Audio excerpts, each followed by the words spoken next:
At yun na nga, natuloy din ang aming overnight outing. At dito lang yan sa aming lugar sa Bacon, Sursogon. Sa May Sawanga, yung Paguriran Beach. Tingnan mo naman, pagpasok mo pa lang, bubulaga na sa iyo ang napakagandang tanawin at maririnig mo na din yung tunog ng beach. Mura lang din yung kanilang entrance fee for 10 pesos lang. Pati na rin yung kanilang parking fee. Hapon na nga nang dumating kami dyan. Marami silang mga cottage na mapagpipilian. Medyo malayo nga lang dun sa kanilang entrance yung cottage. May aircon din. Pero syempre, tipid kami kasi marami kami. Yung ordinary cottage lang yung pinili namin. Pero maganda naman.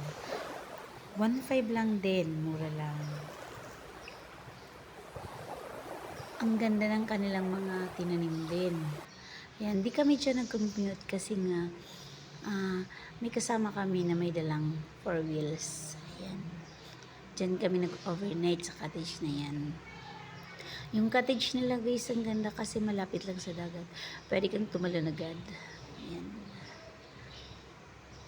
Ang linaw ng tubig. Na-tsempo namin na pagpunta namin dyan high tide. Ayan, kinagabihan, yan ang aming eksena. Siyempre, nagluto ako para sa mga bata.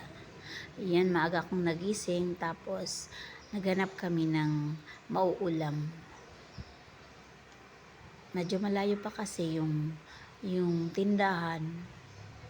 Kaya yan, nagmotor kami. Ang sariwa ng kanilang mga tindang isda. Yan, dahil wala kaming rep, isinabit na lang namin. Iwas din sa pusa.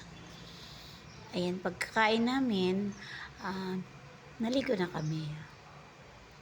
Yung iba kong kasama, namingwit sila kasi nga may dala silang binwit.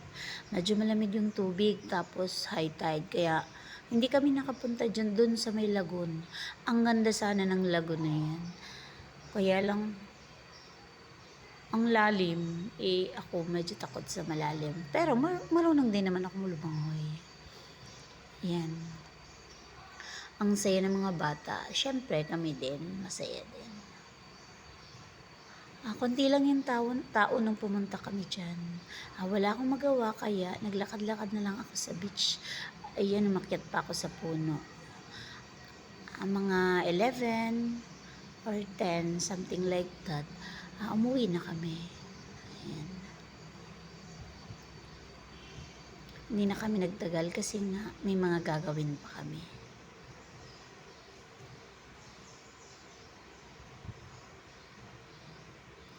Ang ganda ng experience namin dyan sa beach na yan. Kung may time, baka ulitin namin. Thank you guys sa panunood.